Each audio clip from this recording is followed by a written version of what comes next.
gracias en esta mañana por tu misericordia, por tu bondad, por tu amor inigualable para con nosotros. Ayúdanos, Señor, a ver a Cristo a través de tu palabra, y que el ver a Cristo y contemplar a Cristo en tu palabra, Señor, produzca cambio en nosotros y que nosotros podamos actuar en base a lo que tu palabra nos enseña. Ayúdanos, Señor, a nosotros obedecer tu palabra. Ayúdanos a que nosotros podamos vivir conforme a ella, Señor, y que el poder de tu palabra nos transforme, nos cambie, Señor, y que el poder de tu palabra haga volver a la vida a aquellos que no te conocen, Señor.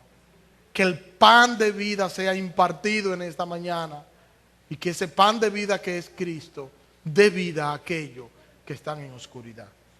En el nombre de Jesús, Señor. Amén. Evangelio según San Juan, capítulo 6. Vamos a leer el texto completo, lo que vimos la semana pasada y lo que veremos hoy. Veremos la segunda parte de Jesucristo es el pan de vida. Evangelio según San Juan, capítulo 6, desde el versículo 30. Leemos: le dijeron entonces: ¿qué pues haces tú como señal para que veamos y te creamos? ¿Qué obra haces? Nuestros padres comieron el maná en el desierto, como está escrito: le dio a comer pan del cielo. Entonces Jesús les dijo: en verdad os digo, no es Moisés el que os da el pan del cielo, sino que es mi Padre el que os da el verdadero pan del cielo, porque el pan del cielo es aquel que baja del cielo y da vida al mundo. Entonces le dijeron: Señor, danos siempre este pan. Jesús les dijo: yo soy el pan de vida. El que a mí viene no tendrá hambre, y el que cree en mí nunca tendrá sed. Pero ya os dije que aunque me habéis visto, no creéis. Todo lo que el Padre me da vendrá a mí, y al que a mí viene, de ningún modo le echaré fuera. Porque he descendido del cielo, no para hacer mi voluntad, sino la voluntad del que me envió. Y esta es la voluntad del que me envió, que de todo lo que Él me ha dado yo no pierda nada, sino que lo resucite en el día final. Porque esta es la voluntad de mi Padre, que todo aquel que ve al Hijo y cree en Él tenga vida eterna, y yo mismo lo resucitaré en el día final. Por eso los judíos murmuraban de Él, porque había dicho: yo soy el pan que descendió del cielo. Y decían: ¿no es este Jesús, el hijo de José, cuyo padre y madre nosotros conocemos? ¿Cómo es que ahora dice: yo he descendido del cielo? Respondió Jesús y les dijo: no murmuréis entre vosotros. Nadie puede venir a mí si no lo trae el Padre que me envió, y yo lo resucitaré en el día final. Escrito está en los profetas, y todos serán enseñados por Dios. Todo el que ha oído y aprendido del Padre viene a mí. No es que alguien haya visto al Padre, sino aquel que viene de Dios, este ha visto al Padre. En verdad os digo, que el que cree tiene vida eterna. Yo soy el pan de vida. Vuestros padres comieron el maná en el desierto y murieron. Este es el pan que desciende del cielo, para que el que coma de él no muera. Un texto un poquito extenso. Hoy veremos solo la segunda parte que nos toca a la altura de lo que es el versículo 35, que dice que Jesús le dijo: yo soy el pan de vida, el que en mí cree nunca tendrá hambre, el que a mí viene nunca tendrá hambre, y el que cree en mí, o el que en mí cree, no tendrá sed jamás. Y es obvio que Jesús está hablando aquí no de una necesidad física como esta gente entendía. Jesús no está enfrentando la necesidad material o la necesidad física, sino que Jesús está yendo a la parte más importante, que es la necesidad espiritual. Es a la parte espiritual del ser humano, porque es eso y solo eso lo que puede llevar al ser humano al infierno. El que a mí viene y el que en mí cree. O sea, el que viene y el que cree. El que va a Cristo.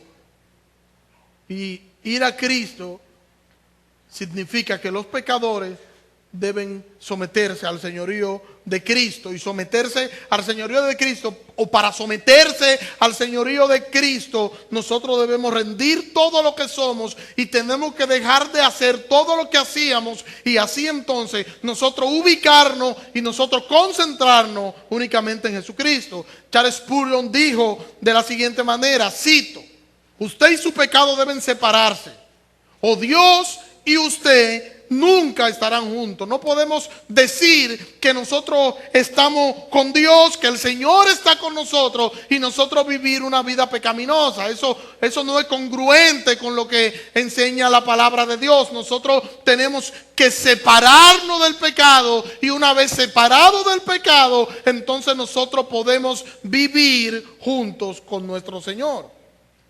Porque creer en Cristo es confiar plenamente en Cristo como el Mesías. Es reconocer a Cristo como el Salvador por medio de la fe puesta única y exclusivamente en Él.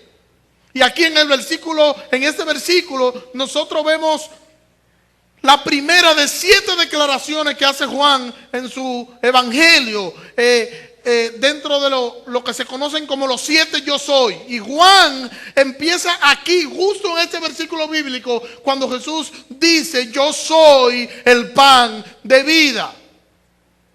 Y esa palabra yo soy es una metáfora que se usa en el Antiguo Testamento para mencionar, o para especificar, o para señalar la obra del Salvador, la obra redentora del Salvador. Sin embargo, nosotros podemos decir que ese yo soy era el nombre que utilizaba el Padre, que utilizaba Dios en el Antiguo Testamento. Y Jesús hace esta declaración utilizando el nombre que utilizaba el Padre en el Antiguo Testamento, colocándose al nivel del Padre, enfocándonos nuevamente en su deidad, enfocándonos nuevamente en que Él es Dios sobre todas las cosas, y enfocando su obra redentora y su obra salvadora que iba a ser en la cruz por aquellos pecadores que iban a creer en Él. Después que Jesús hace esa declaración de que Él es el pan de vida, entonces Jesús reprende a la multitud. Y dice el versículo 36, pero os he dicho que me habéis visto y no creéis.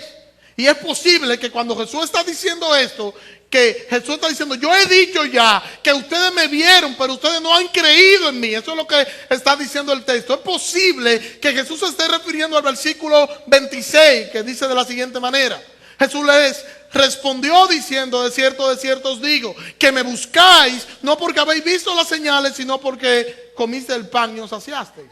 Recuerden que aquella mañana ellos están buscando a Jesús, y Jesús entonces ahí, ellos le dicen: Señor, ¿y dónde tú estabas? ¿Cómo cruzaste? ¿Cómo llegaste hasta aquí? Jesús le dice: ustedes me buscan no porque ustedes entienden que necesitan de mí para ustedes poder conseguir el reino de los cielos. No, nada de eso. Ustedes me están buscando porque comieron y se llenaron, y me están buscando para que yo les dé más comida.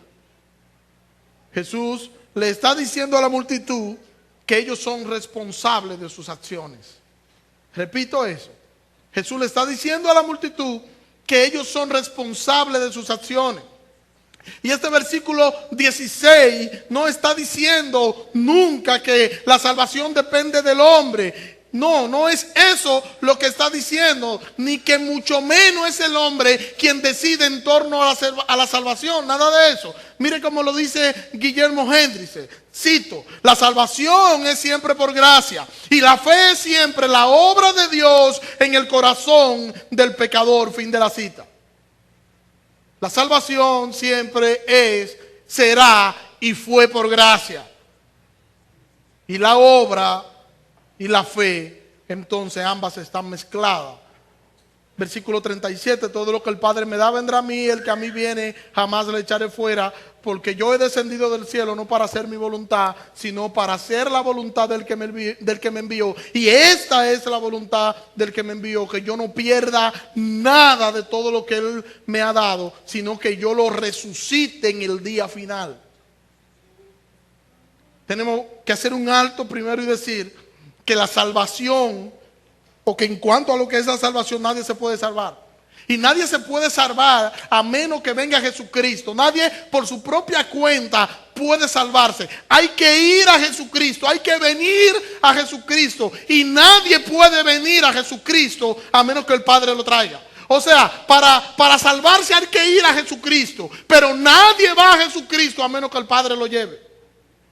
Jesús está considerando aquí en este texto a los escogidos como toda una unidad, y está considerando a todos los escogidos como un pueblo. Jesús está diciéndonos en este texto que el Padre le ha entregado un cuerpo, y que ese cuerpo el Padre se lo entregó antes de la fundación del mundo, y ese cuerpo es un pueblo, y ese cuerpo es su iglesia que está formada por todos los redimidos por la sangre de Cristo.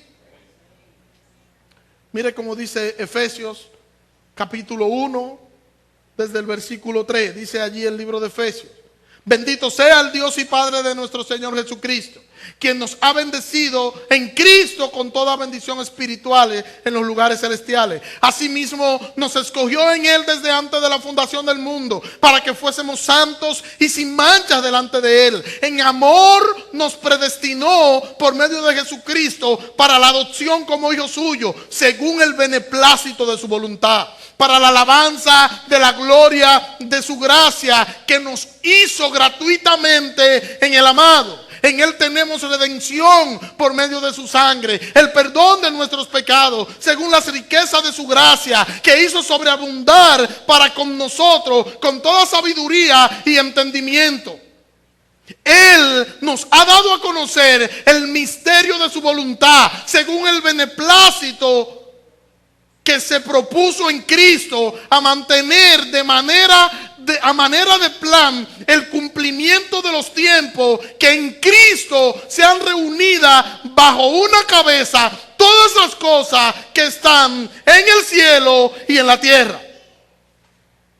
Versículo 11: en Él también recibimos herencia, habiendo sido predestinados según el propósito de aquel que realiza todas esas cosas conforme al consejo de su voluntad, para que nosotros, que primero hemos esperado en Cristo, seamos para la alabanza de su gracia. En Él también nosotros, habiendo oído la palabra de verdad, el evangelio de salvación, y habiendo creído en Él, fuisteis sellados con el Espíritu Santo que habéis sido prometido, quien es la garantía de vuestra herencia para la redención adquirida para la alabanza de su gracia.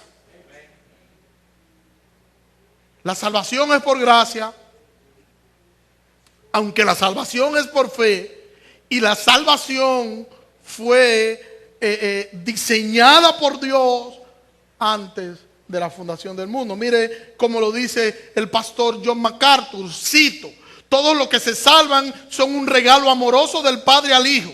Toda la historia de la redención tiene que ver con reunir un cuerpo redimido, o el llamamiento de la novia para el Hijo como un regalo de amor del Padre. El Hijo ve toda alma que el Padre le da como una expresión del amor irresistible del Padre, de modo que todo el que Él le da vendrá a Cristo. Fin de la cita. Todo el que el Padre le da al Hijo vendrá. Fin de la cita. Por eso había un enigma muy popular de Spurgeon. Spurgeon decía: ¿por qué fui llamado a oír su voz y a entrar habiendo a un lugar al par que miles la de dicha escogen, y antes que venir de hambre mueren? Spurgeon estaba diciendo con su enigma: ¿por qué me escogieron a mí? ¿Por qué entre tantos pecadores que tienen más condiciones que yo, pecadores que no están metidos en la oscuridad y en el fango tanto como yo? ¿Por qué yo? ¿Por qué yo? ¿Por qué a mí? ¿Por qué no escogieron a otro? Y la respuesta es: porque Dios te escogió por pura gracia, no por condiciones humanas, sino por la gracia y la voluntad del Padre. No podíamos hacer nada para merecer el favor de Dios. No podemos todavía hacer nada para merecer el favor de Dios. El Señor nos ha salvado, el Señor nos ha redimido por pura gracia, por pura misericordia, por pura bondad. Su gracia inmensurable, su gracia incomparable, su gracia irresistible nos ha alcanzado. Y eso es lo que nos mantiene en pie. Ahora, no podemos olvidar la responsabilidad humana. El hombre es responsable a pesar de que Dios es quien salva y quien elige. Mire como dice Hechos capítulo 17 versículo 30. Por eso, aunque antes Dios pasó por alto los tiempos de la ignorancia, en este tiempo manda a todos los hombres en todos los lugares que se arrepientan. Por tanto, ha establecido un día en el que ha de juzgar al mundo con justicia por medio del hombre a quien ha designado, dando fe de ello a todos al resucitarle de entre los muertos. Dios manda a los hombres ¿a qué?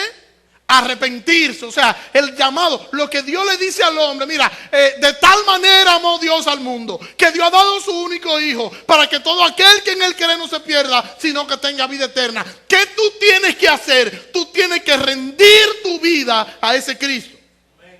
Romanos capítulo 10 versículo 12, porque no hay distinción entre judío y griego, pues el mismo que es Señor de todos es rico para con los que le invocaren, porque todo aquel que invocare el nombre del Señor, ese será salvo.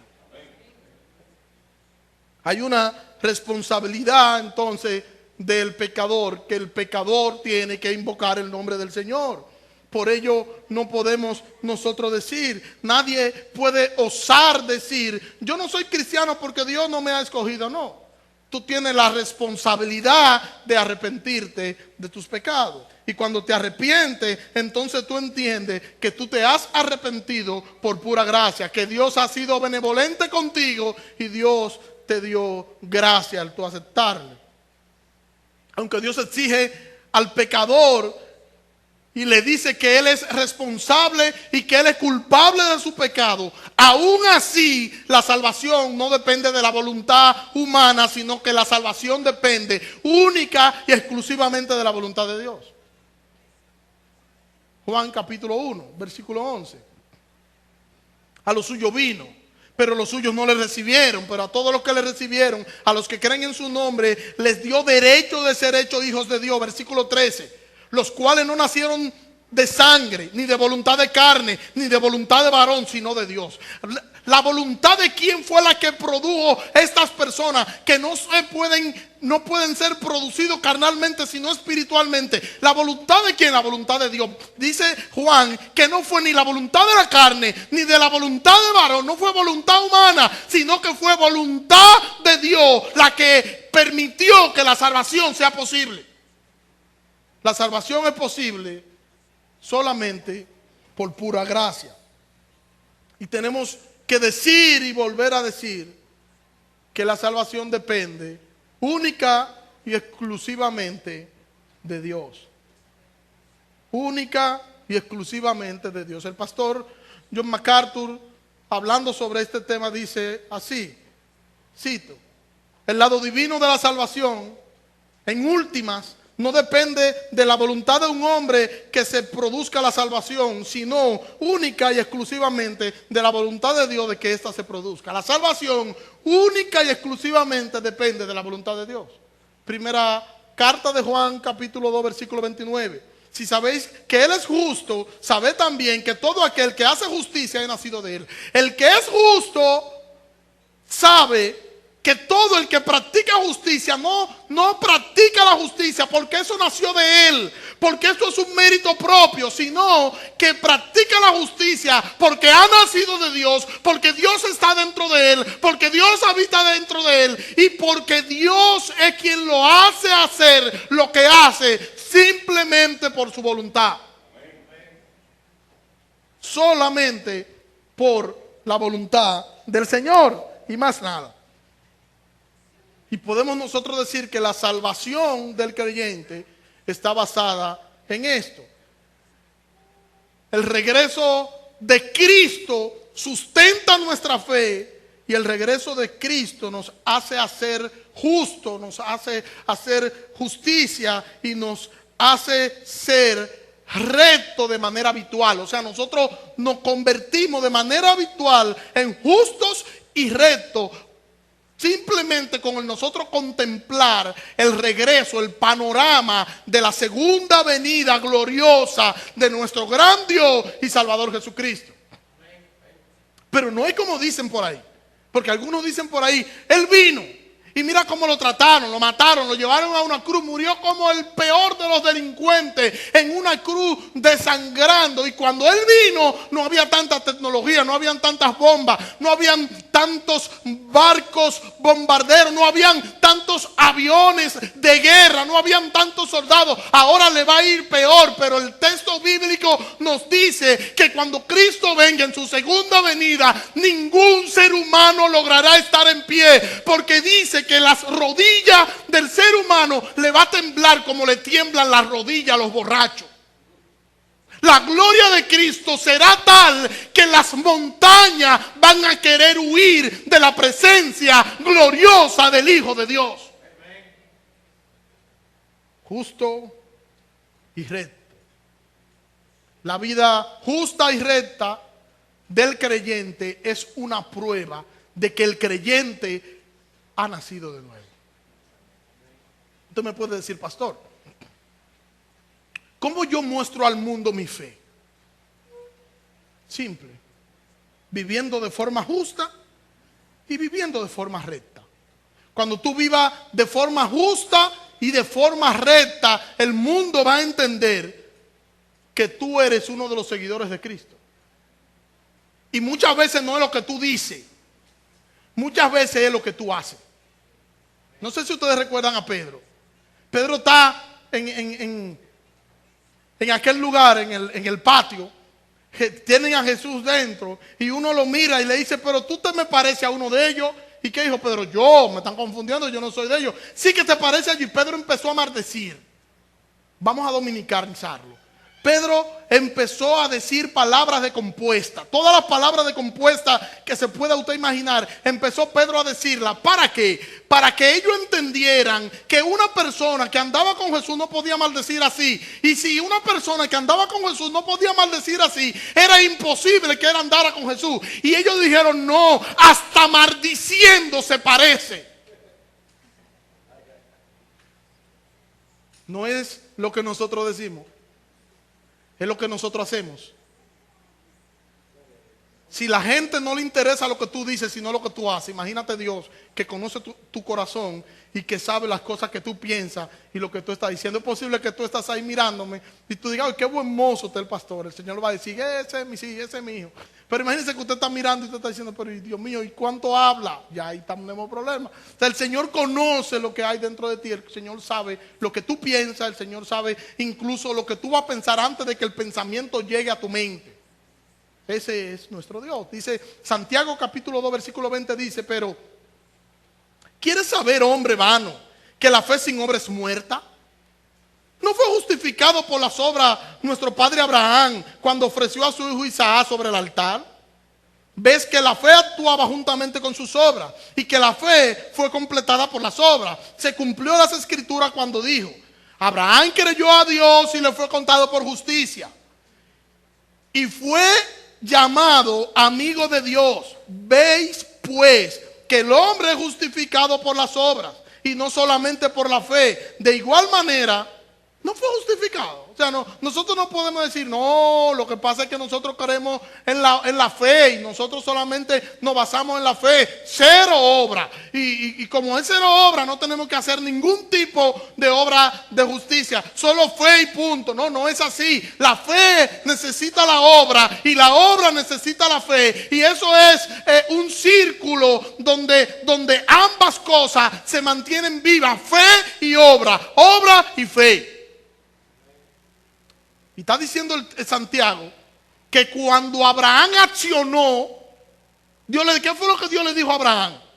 Coge a tu hijo, a tu único hijo, a Isaac, ve al monte Moriah y allá sacrifícalo. ¿Y qué él dijo? Yo tengo tanta fe que no voy a ir a sacrificarlo. No, él cogió al muchacho y se lo llevó. 3 días de camino. Yo creo que fueron los días más largos en la vida de Abraham, fueron esos 3 días. Porque nadie va a matar a un hijo y va contento y feliz, aunque Dios dé la orden.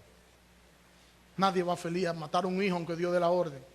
Él fue porque Dios dio la orden, con el corazón desgarrado y esperando una señal del cielo, y la señal del cielo no aparecía. Cuando él sube al monte Moriah, que él acuesta el niño allí para sacrificarlo en el altar improvisado de piedra que hizo, y toma el cuchillo. Cuando el niño pregunta y le dice: papá, yo veo la leña, papá, yo veo el altar, y el cordero, ¿dónde está? Él le dijo: Jehová proveerá. Ya en el corazón de Abraham el niño había sido sacrificado, y Abraham estaba lleno de dolor, y Abraham estaba lleno de llanto por dentro. El dolor de que él iba a matar a su hijo lo estaba consumiendo, y cuando él levanta el cuchillo para ejecutar lo que ya él había ejecutado en su corazón, entonces escucha la voz de un ángel que le dice: Abraham, no lo hagas.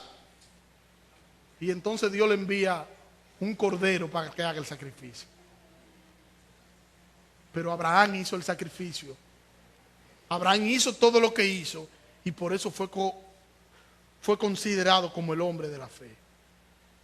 Pero el texto no se queda ahí. El texto de Santiago también nos dice que Rahab la ramera, cuando recibió la promesa de los mensajeros y los envió por otro camino, cuando Israel va allí a explorar la tierra, que van los mensajeros, Rahab era una prostituta. Y Rahab lo hace jurarle a ellos que le iban a hacer bien a ella y a los suyos. Y cuando ellos le prometen y le hacen el juramento, entonces ella lo esconde y lo manda por otro lugar seguro. Tuvo fe Rahab, sí, pero obró también. Ella tuvo fe y obró. Abraham tuvo fe y obró. Abraham obró y tuvo fe. Y dice el versículo 26: porque tal como el cuerpo sin el espíritu está muerto, así también la fe sin las obras está muerta. Yo no puedo decir que yo tengo fe y yo no obrar, porque mi fe me va a llevar a obrar. Por ejemplo, usted no tiene empleo. Y pueden darse una de dos cosas. Puede darse la de un holgazán que se queda esperando, orando en su casa, confiando en su casa de que el Señor le va a suplir un empleo, que el Señor vaya a una empresa y le llene un currículo, que el Señor vaya y haga la entrevista por él, y que luego el Señor lo llame y le diga: mi hijo, vete a tal empresa que allí te van a tomar. Eso lo hacen los holgazanes, no los hombres de fe. El hombre de fe va a la empresa, va orando en el camino, va presentando a Dios las cosas que va haciendo, va presentando todo, absolutamente todo a Dios, y cree que el Señor le va a permitir tener el empleo. Y va creyendo y va obrando. Nosotros tenemos que obrar y tenemos que salir.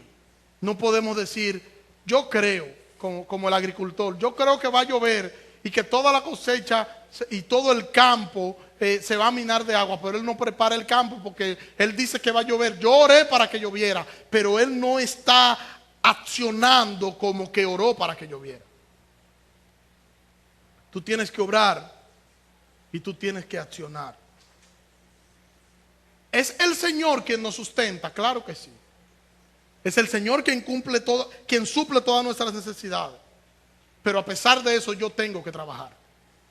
El Señor es quien suple mis necesidades, el Señor es quien nos sustenta, pero el Señor es el mismo que nos puso a trabajar. Y cuando el Señor nos dio trabajo en Génesis allá atrás, el trabajo no era como hoy, que era fastigoso. El trabajo era más deleitoso. Pero yo tengo que trabajar. Y Pablo le dice a los que creen que no, Pablo dice que el que no trabaja, que no coma. Eso a los holgazanes que el apóstol Pablo le dice eso. Usted está necesitado, ore. Usted necesita: pastor, yo no tengo empleo, ore. Pero salga a buscar el empleo también. Amén. Ore y salga a buscar el empleo.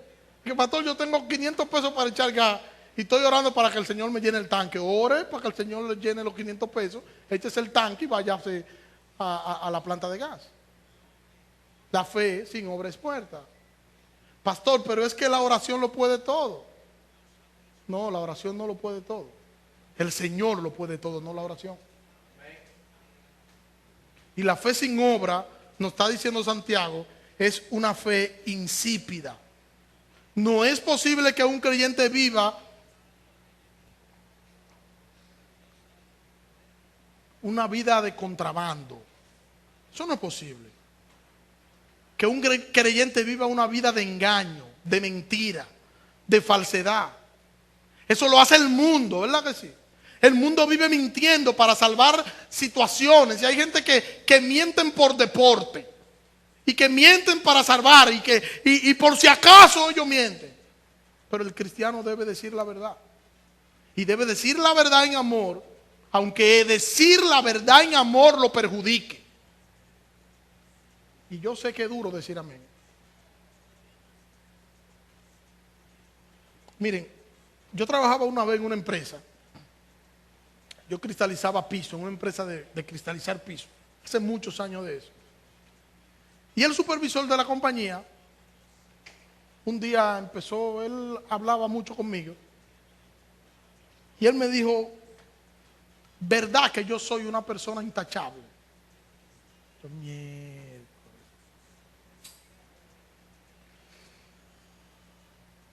Yo le dije, yo tengo que contestarte, pregúntale a otro. No, dime tú. ¿Verdad que yo soy una persona intachable?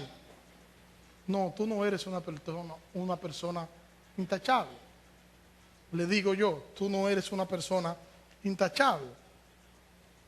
Y yo le dije eso porque él hacía trabajos de piso, él iba, los revisaba, mandaba a empleados a hacerlo en una guagua, y muchos de esos trabajos él no los reportaba, él se los quedaba para él. Él se consideraba intachable. Él se mofaba de decir delante de todo el mundo que él era una persona intachable. Pero yo no podía seguir el coro porque era mi jefe y decirle que él era intachable. Y él preguntó, ¿por qué? ¿Qué usted cree que yo le dije? Tú le robas a la empresa y los ladrones no son intachables. Él dijo, pero ellos no me pagan el sueldo que yo debería pagar como supervisor. Yo, si tú lo analizas desde esta parte, yo lo que estoy haciendo es quitándole algo de lo que ellos me han quitado a mí. Qué bien, ¿eh? Qué bien nosotros ponemos la maldad. La maldad, nosotros tratamos de justificarla. Yo le dije a él, eso no debe servir para que tú hagas lo malo, renuncia. Simplemente pon tu renuncia y vete a una empresa donde tú te sientas a gusto, donde tú sientas que te están pagando lo que deberían pagarte, pero por el hecho de que ellos no te paguen lo que tú consideras, no debe servir para que tú le robes a ellos, porque tú hiciste un contrato con ese salario que ellos te iban a pagar y lo aceptaste. O sea, ahora no me esté justificando el robo. Pero nosotros somos así. Son suficientes los males míos para yo querer cargarme con los males de otros. Yo no puedo querer cargarlo de usted. Por eso es que dice el texto bíblico que antes de yo juzgarlo a usted, ¿qué yo debo ver primero? Antes de yo mirar la paja que hay en el ojo suyo, ¿qué yo debo ver? La viga que hay en el ojo mío. Un cristiano debe ser justo. Y un cristiano debe ser recto de carácter. Hay gente que no sabe decir que no. Y nosotros teníamos un hermano así.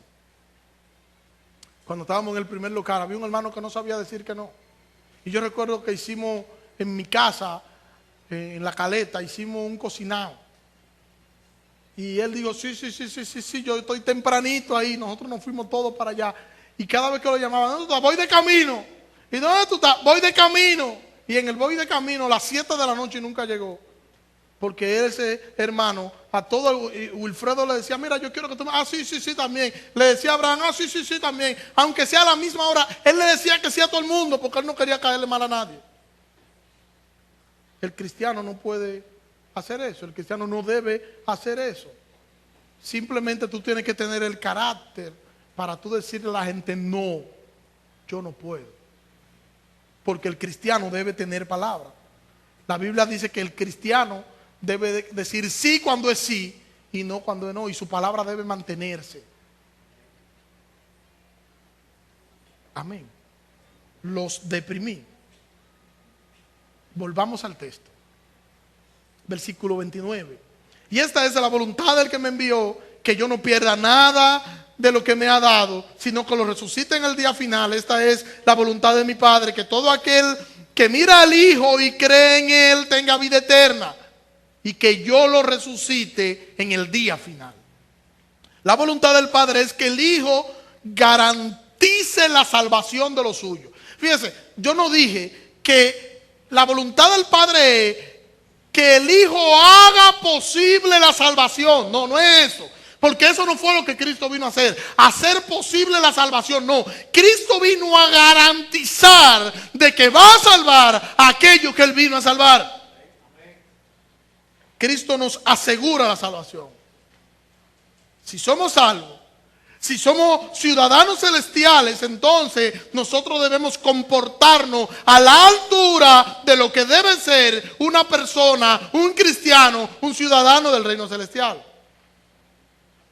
Una persona que sabe que ha sido salva, que sabe que es un ciudadano celestial, no debe detenerse en la vida por las pequeñeces que el mundo le ofrece. No debe entretenerse con las trivialidades del mundo. Debe estar concentrado en vivir una vida que agrade a aquel que le ha salvado, aquel que lo ha sacado de las tinieblas a la luz. Hermano, nosotros somos salvos. Hermano, nosotros somos salvos por Cristo, y eso debe llenarnos de regocijo. Porque no importa lo que pueda suceder, no importa lo que se pueda levantar, no importa lo que yo pueda sufrir, yo estoy esperando el día glorioso de la manifestación del Hijo de Dios que ha de venir por su pueblo. Y aquel día estaremos con nuestro Señor. Aquel día estaremos con nuestro Señor en un deleite eterno. Y nos dice el mismo Juan en su carta que el Señor va a enjugar las lágrimas de nuestros ojos. Y allí estaremos siempre, por siempre con nuestro Dios. Y allí escucharemos su voz: vení, buen siervo, entra al gozo de tu Señor. Y entonces allí nosotros podremos ver que valió la pena todo lo que nosotros vimos en esta vida. Valió la pena todo lo que sufrimos. Valió la pena todo lo que pasamos. Valió la pena todas las crisis. Valieron la pena todas las tormentas. Valieron la pena todos los desiertos. Porque vamos a estar mucho mejor por toda la eternidad con nuestro Cristo, con nuestro gran Señor. Estaremos en un deleite eterno con Dios. Y eso no tiene precio. Dice el versículo 20: esta es la voluntad de mi Padre, que todo aquel que mire al Hijo y cree en Él tenga vida eterna, y que yo lo resucite en el día final. Hermano, nosotros estamos seguros en Cristo. Por eso cantaba la hermana Nilda hace un momento: Jesucristo basta, Jesucristo basta, porque nosotros estamos seguros en Cristo. No importa lo que pueda pasar en el presente, estamos seguros en Cristo, y nuestras vidas está escondida en Cristo, en Dios. Y todo aquel que mira a Cristo y cree en Cristo tiene vida eterna. Lo que está diciendo Cristo es que Cristo, o sea, que Él es suficiente. Jesucristo es el pan de vida. Jesucristo es el pan que descendió del cielo para darle vida al ser humano que crea en Él. Los elegidos serán guardados y serán protegidos hasta el día del fin. Es lo que está diciendo el texto. El día postrero es el día del juicio. Mira cómo lo dice Romanos capítulo 8, versículo 28. Y sabemos que Dios hace que todas las cosas ayuden para el bien a los que le aman. Esto es, a los que conforme a su propósito son llamados. Sabemos que a los que antes conoció, también los predestinó para que fuesen hechos conforme a la imagen de su Hijo, a fin de que Él sea el primogénito entre muchos hermanos. Y a los que predestinó, a estos también llamó. Y a los que llamó, a estos también justificó. Y a los que justificó, a estos también glorificó. Si Dios es con nosotros, ¿quién contra nosotros? ¿Quién, hermano? Dice Filipenses capítulo 1, versículo 6, estando convencido de esto, que aquel que en nosotros comenzó la buena obra, Él la va a perfeccionar hasta el día de la venida de nuestro Salvador Jesucristo. El que empezó la obra en nosotros la va a perfeccionar. No es que si es posible, que si quizá, que yo voy a ver, que yo estoy viendo a ver si me salvo. No, es que el que cree en Jesucristo será salvo y punto.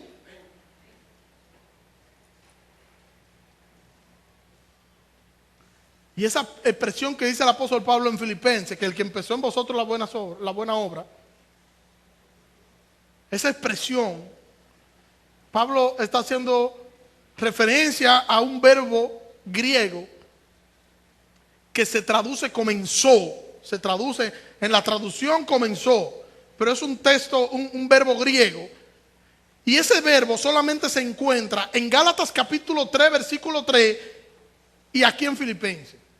Y ambos verbos se utilizan para hacer una referencia a la salvación. O sea, que cuando está diciendo aquí que el que comenzó en nosotros está refiriéndose a la salvación. El que comenzó en nosotros la obra redentora, Él la va a concluir hasta el día de Jesucristo. Si Dios comienza una obra de salvación en una persona, Él la va a terminar. Eso es lo que está diciendo el texto. Y ese término de perfeccionar o perfección que se hace aquí el texto bíblico apunta a lo que es la seguridad eterna de los santos. Nosotros estamos seguros porque quien prometió concluir la obra, ¿quién es? El Dios Todopoderoso. Él fue quien prometió, entonces Él lo va a hacer. Nosotros estamos seguros en los brazos del Señor. Hay gente que dice, el Señor quiso hacer algo en el corazón de fulano de tal, pero es que él tiene un corazón duro. Es una persona terca. Y el Señor lo soltó en banda. ¿Ustedes no han escuchado eso? El Señor lo soltó porque es que el tipo es muy duro. Pero eso, hermano, no es lo que enseña la Biblia. El Señor termina todo lo que comienza. Repito, el Señor termina todo lo que comienza. ¿Recuerdan a Faraón? Qué duro era el faraón, ¿verdad que sí? Faraón vio muchísimas plagas. Vio la mano de Dios a través de Moisés. Y aún así, el corazón del faraón estaba duro. Nosotros podemos decir que el tipo era duro de servir. El faraón era un hombre difícil. Ahora mire lo que dice la Biblia sobre eso. Romanos capítulo 9.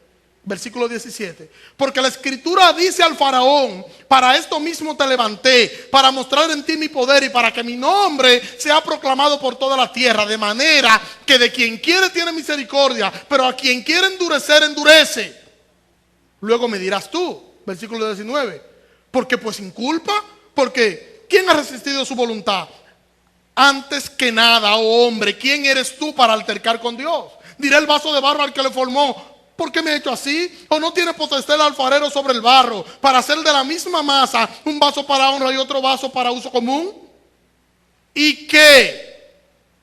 Si Dios, queriendo mostrar su ira y hacer notorio su poder, soportó con mucha paciencia a los vasos de ira que había preparado para destrucción. ¿Qué es lo que está diciendo Pablo ahí del faraón? Pablo está diciendo que Dios preparó el corazón del faraón y que era Dios quien endurecía el corazón del faraón. ¿Cómo así? Dios le dice al faraón, para esto mismo te he levantado, para mostrar en ti tu poder. ¿Qué fue lo que Dios hizo? Dios tenía un botón donde Dios subía, bajaba, no, nada de eso. Dios simplemente hace lo que dice en Romanos capítulo 2, que Dios abandona al hombre en su propio pecado, y eso es lo suficiente para el hombre lanzarse en su depravación contra Dios. Eso es suficiente. Para el hombre no ser un depravado y un pervertido, tiene Dios que salir a su encuentro y buscarlo, cambiarlo, transformarlo y hacerlo una nueva criatura. Dejemos de ver las cosas, las situaciones, los dolores, las enfermedades, y empecemos a ver a Cristo. No son los dolores, no son las enfermedades, no son las crisis, no. Hay alguien que ha provocado eso con un fin y con un propósito determinado. Nosotros debemos poner los ojos en Jesús, el autor y consumador de nuestra fe. Porque es posible que el Señor esté endureciendo el corazón del faraón para el Señor mostrar su gloria. Deja de preocuparte. Y deja de preocuparte si tú serás echado en un horno de fuego. No te preocupes por eso, porque es posible que tú veas la gloria de Dios en medio de tu proceso. Porque es posible que tú seas testigo de un milagro asombroso que Dios hará en ti. No dejes que sean los demás quienes decidan quién eres tú y qué tú vas a hacer. Porque aunque tú estés detrás de las ovejas como David, un día tú reinarás con Cristo. Un día tú reinarás con Cristo. Primera carta de Pedro, capítulo 1, versículo 3. Bendito sea el Dios y Padre de nuestro Señor Jesucristo, quien según su gran misericordia nos ha hecho nacer de nuevo para una esperanza viva por medio de la resurrección de Jesucristo de entre los muertos, para una herencia incorruptible, incontaminable e inmarcesible, reservada en los cielos para vosotros, que sois guardados por el poder de Dios mediante la fe para la salvación preparada para el tiempo final. Hermano, el Señor nos sostiene. No importa la situación como nosotros la veamos, no importa la crisis como nosotros la veamos, no importa la tormenta como se haya levantado, nosotros somos sostenidos por un Dios poderoso, por un Dios eterno, por un Dios que todo lo puede. Y por eso el salmista dice, alzaré mis ojos a los montes, ¿de dónde vendrá mi socorro? Mi socorro viene de Jehová, que hizo los cielos y la tierra. Estamos seguros en los brazos del Señor. No importa lo que suceda, no importa lo que tú veas, no importa que el mundo se esté desplomando a tu alrededor, tú estás seguro en los brazos del Señor. Estamos seguros en Él, porque nuestra redención está en Él y porque quien nos sostiene es el Señor y no nosotros mismos. Vamos a confiar plenamente en el Señor. Vamos a depositar plenamente en el Señor lo que somos. Y vamos a detenernos a contemplar a Cristo en medio de cualquier situación, para que nosotros podamos entender que Cristo es nuestro pan de vida. Y si hay alguien aquí que no conoce al Señor, si hay alguien aquí que no conoce a Cristo, tú necesitas con carácter de urgencia entregarle tu vida a Cristo, para que tú puedas confiar de la misma manera en Cristo para salvación.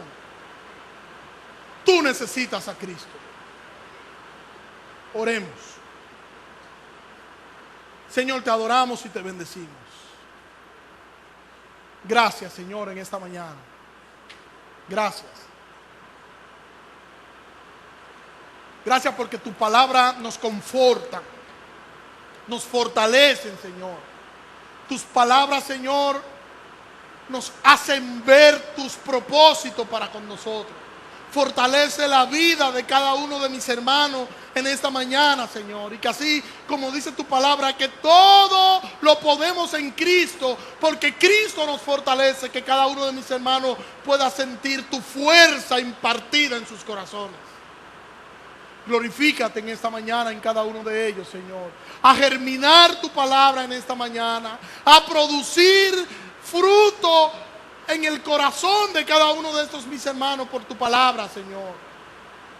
Y te presento a aquellos que no te conocen, Dios, para que tu Espíritu Santo desde ya lo esté convenciendo de pecado y que puedan entregarte a ti su vida, Dios.